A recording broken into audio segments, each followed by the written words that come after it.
কেকার স্বাদ কাহনে সকলকে স্বাগতম। আশা করি তোমরা সবাই খুব ভালো আছো, আমরাও ভালো আছি। ঘরে বানিয়েছিলাম গাঠি কচু দিয়ে কাতলা মাছের ঝোল। গরম ভাতের সঙ্গে জাস্ট অসাধারণ লাগে। তাহলে আসো দেখে নি কীভাবে করলাম, সঙ্গে থাকো। গাঠি কচু বা মুখী কচু দিয়ে কাতলা মাছের ঝোল করার জন্য সবার প্রথমে এখানে আমি মিডিয়াম সাইজের কাতলা মাছের পিস নিয়ে নিয়েছি 5 পিস। সেটাকে নুন হলুদ মাখিয়ে আমি 10 মিনিট মতন রেস্টে রেখেছিলাম। আর এইদিকে কড়াইতে খুব ভালো করে তেল গরম করে নিয়েছি। মাছগুলোকে এখন দিয়ে দিয়েছি ভাজার জন্য। আর এইদিকে আমি গাঠি কচুগুলোকে খুব ভালো করে সেদ্ধ করে ঠান্ডা করে নিয়েছি। ওগুলোকে এখন খোসা ছাড়িয়ে মিডিলে কাট দিয়ে রেখে নেব। আর এইদিকে দেখো মাছের এক পিঠ খুব ভালো করে আমার ভাজা হয়ে গেছে। এখন অন্য পিঠটাকেও পাল্টিয়ে আমি ভেজে নেব। বেশ একটা সুন্দর লালচে রং ধরা অবধি মাছটাকে ভেজে নিতে হবে। দেখো মাছ আমার ভাজা হয়ে গেছে, আমি মাছগুলোকে নামিয়ে নিয়েছি। আর ওই তেলেই আরও বাকি মাছটাও ভেজে নিয়ে ফোড়নে দিয়ে দেবো এখানে জিরে আর শুকনো লঙ্কা। ফোড়ন থেকে সুন্দর গন্ধ বেরোলেই তখন এর মধ্যে দিয়ে দেবো আলু ভাজার জন্য। আলুগুলোকে আমি মিডিয়াম সাইজের টুকরো করে কেটে নিয়েছিলাম। আলুটাকে কিন্তু খুব ভালো করে ভেজে নিতে হবে। আলুটা ভাজার জন্য সফট হওয়ার জন্য ঢাকা দিয়ে দিলাম। আর এদিকে আমি একটা মশলা করে নিয়েছি। আগের থেকেই শুকনো লঙ্কাকে আমি ছোট ছোট টুকরো করে জলে ভিজিয়ে রেখেছিলাম যাতে পেস্ট করতে সুবিধা হয়। টমেটো আর পেঁয়াজ দিয়ে দিয়েছি, ওটার একটা খুব ভালো পেস্ট করে নেব। আর এদিকে আলুটাকেও খুব ভালো করে একটা লালচে রং ধরে ভেজে নিতে হবে, কারণ কচু যেহেতু গাঠি কচু সেদ্ধ করা আছে, ওটা খুব সফট থাকে। আর সেই জন্যেই আলুটাকেও কিন্তু খুব ভালো করে একদম সফট করে ভেজে নিতে হবে। যে মশলাটা করেছিলাম সেই মশলাটাও এর মধ্যে দিয়ে দিলাম। আর স্বাদ অনুযায়ী নুন ব্যবহার করলাম।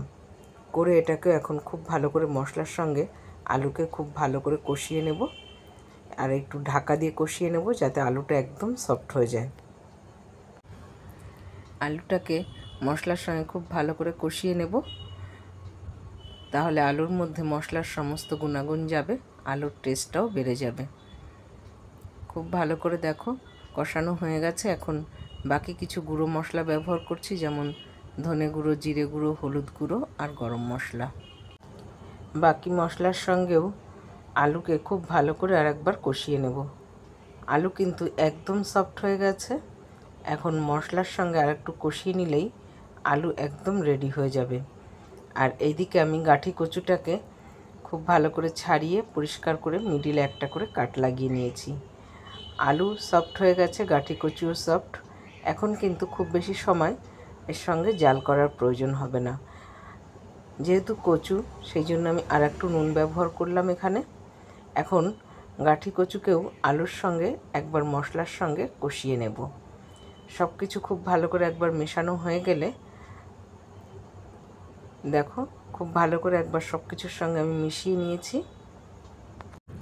আলু আর কচুর সঙ্গে মশলার কিন্তু খুব ভালোভাবে কষানো হয়ে গেছে। আর এখন এখানে ব্যবহার করব গরম জল।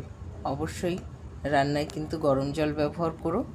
এখন কচুও সফট আর আলুও সফট, খুব বেশি জলের প্রয়োজন হবে না। এই তরকারিটা কিন্তু একটু মাখো মাখোই ভালো লাগে খেতে, তার জন্য মিডিয়াম জল ব্যবহার করেছি। আর যেহেতু দুটোই সফট, তো খুব বেশিক্ষণ জালেরও প্রয়োজন হবে না।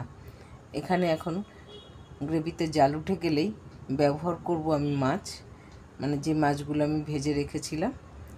গ্রেভিতে খুব ভালোভাবে জাল উঠে গেছে, এখন মাছগুলোকে দিয়ে দিয়েছি। মাছগুলো দিয়েও গ্রেভির সঙ্গে খুব ভালো করে সব কিছু দিয়ে জাল করে নিতে হবে। গাঠি কচু দিয়ে রুই মাছের ঝোল এইভাবে কখনো না ঘরে করে খেয়ে দেখবে, গরম ভাতের সঙ্গে অসাধারণ লাগে। গ্যাস আমি বন্ধ করে দিয়েছি। গাঠি কচু দিয়ে রুই মাছের ঝোল সার্ভ করার জন্য একদম ডান। গাঠি কচু দিয়ে কাতলা মাছের ঝোল আমি সার্ভ করেছিলাম গরম গরম ভাতের সঙ্গে লাঞ্চে। লাঞ্চটা সত্যি একদম জমজমাট হয়ে গেছিল। কালারটা দেখো কত সুন্দর হয়েছে গাঠি কচুর, আর সঙ্গে একটু শসা আর একটু লেবু। খেতে হয়েছিল ভীষণ ভীষণ টেস্টি। আর আমার তো গাঠি কচু ভীষণ প্রিয়। আর তার সঙ্গে এরকম একটু গন্ধরাজ লেবু। আর কি চাই, সত্যি আর কোনো কিছুর প্রয়োজন হয় না, এত ভালো লেগেছিল খেতে। আর গাঠি কচু একদম সফট হয়ে গেছিলো, আর তার সঙ্গে আলুও কিন্তু একদম সফট। খেতে হয়েছিল ভীষণ ভালো। তোমরা কারা ট্রাই করছো কমেন্ট অবশ্যই জানিও। আর আমরা ঘরে সবাই ভীষণ তৃপ্তি করে খেয়েছি। ভালো লেগে থাকলে চ্যানেলটা সাবস্ক্রাইব করে পাশে থেকো। তাহলে আজ এখানেই শেষ করছি। সবাই ভালো থাকবে, সুস্থ থাকবে। দেখা হবে পরের আরেকটি ব্লগে।